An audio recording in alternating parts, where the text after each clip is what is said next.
गंगापुर गांव में एक घर के आंगन में एक बकरी चमेली अपने घर में आराम से सो रही थी। उसके बच्चे भूख के मारे जाग गए और उन्होंने अपनी माँ को जगाना शुरू कर दिया। वे बार बार उसे आवाजें देने लगे कि हमें भूख लगी है, माँ उठो।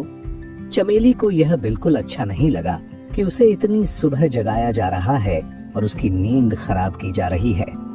उसने उन्हें सोने देने की जिद की, लेकिन बच्चे जिद पर उतर आए क्योंकि उन्होंने पिछली रात भी कुछ नहीं खाया था।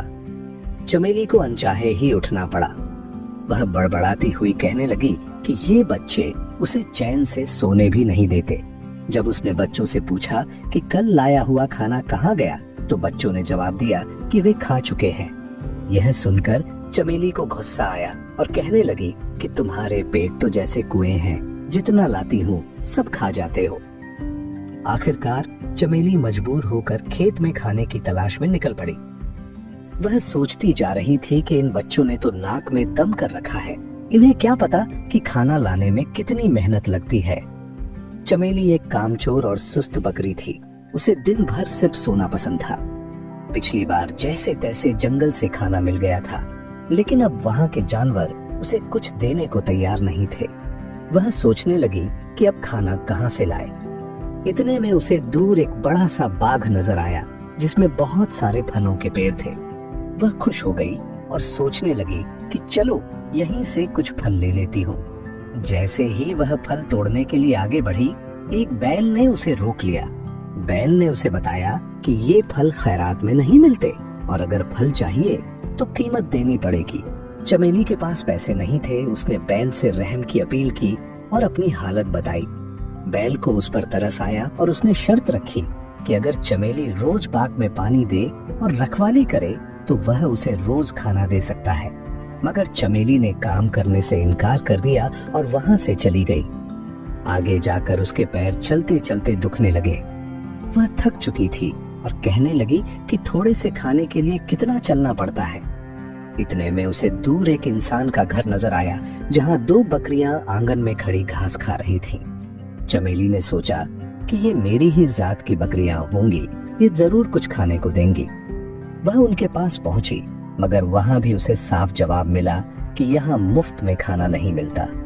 इन बकरियों को रोज मालिक को दूध देना पड़ता था, तब जाकर खाना मिलता है। इतने में घर का मालिक आया जिसका नाम हरिया था।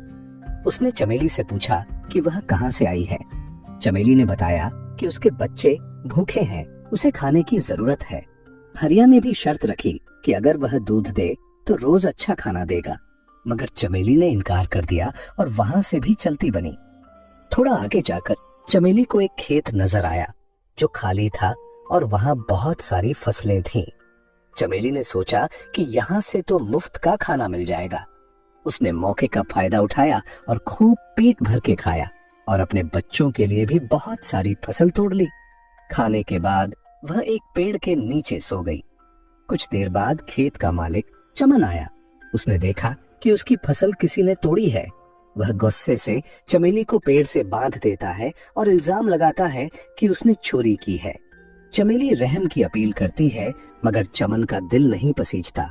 वह घर के अंदर चला जाता है और चमेली 3 दिन तक भूखी प्यासी बंधी रहती है। उधर चमेली के बच्चे घर में बैठे अपनी माँ का इंतजार कर रहे थे और सोचने लगे कि माँ कहीं फिर सो तो नहीं गई। वे कहते हैं कि माँ कितनी सुस्त और कामचोर है, शायद उसे हमारी परवाह नहीं, मगर हमें उसकी फिक्र है। चलो हम उसे ढूंढने निकलते हैं। उधर चमेली बहुत कमजोर हो चुकी थी। रात के वक्त एक चूहा उसके पास आता है जो उसे पहचान लेता है। चमेली उससे विनती करती है कि उसके बच्चों का हाल बुरा है, उसे आजाद कर दे। पहले चूहा इनकार करता है, लेकिन जब चमेली उसे गणपति बप्पा का वास्ता देती है तो वह रस्सी काटकर चमेली को आजाद कर देता है। चमेली फौरन अपने बच्चों के लिए खाना लेकर घर पहुंचती है, मगर बच्चे गायब होते हैं। वह घबरा जाती है और उनकी तलाश में निकल पड़ती है। कई घंटों बाद वह दोबारा उस बैल के पास पहुंचती है जो बाग का मालिक था। वह बैल बताता है कि बच्चे 2 दिन पहले उसके पास आए थे और अपनी माँ के बारे में पूछ रहे थे, मगर जब बैल ने उन्हें बताया कि उनकी माँ एक कामचोर बकरी है तो बच्चे शर्मिंदा होकर वहां से चले गए।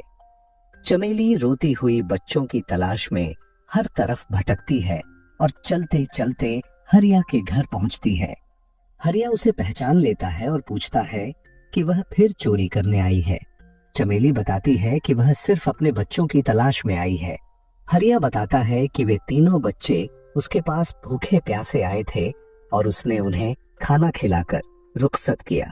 वह बताता है कि खाने के बाद वे अपनी माँ की तलाश में निकले, मगर एक शेर ने उन्हें पकड़ लिया। यह सुनकर चमेली के होश उड़ जाते हैं और वह फूट फूट कर रोने लगती है। उसे एहसास होता है कि बच्चों की मौत की जिम्मेदार वह खुद है, क्योंकि उसने काम न किया, सिर्फ आराम को तरजीह दी। अगर वह उस दिन बैल की बात मानकर काम कर लेती या हरिया की शर्त मान लेती तो उसके बच्चे आज जिंदा होते। वह गमगीन होकर चमन के खेत में वापस जाती है और उससे कहती है कि वह उसे दोबारा पेड़ से बांध दे, क्योंकि वह अब जीना नहीं चाहती। चमन यह सुनकर हैरान हो जाता है, मगर उसकी सच्चाई सुनकर उसे तरस आता है और कहता है कि वह सजा नहीं देना चाहता।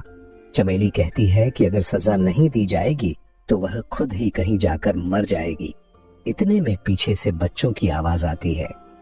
चमेली पीछे मुड़कर देखती है तो उसके तीनों बच्चे जिंदा खड़े होते हैं। वह खुशी से बेहाल हो जाती है और उन्हें गले लगा लेती है। बच्चों को बचाने वाला चूहा बताता है कि जब उसे पता चला कि बच्चों को शेर ने घेर लिया है तो वह फौरन पहुंचा और शेर को डराकर बच्चों को बचा लाया। चमेली हरिया से कहती है कि वह अब हमेशा उसके खेत में मेहनत करके अपने बच्चों के साथ रहना चाहती है। हरिया कहता है कि अब उसे यकीन हो गया है कि मेहनत करने वाला कभी भूखा नहीं मरता। चमेली के बच्चे भी खुश होते हैं कि उनकी माँ को अब मेहनत की कीमत समझ आ गई है। उस दिन के बाद से चमेली और उसके बच्चे हरिया के खेत में मेहनत से काम करते हैं और खुशी खुशी अपनी जिंदगी गुजारने लगते हैं।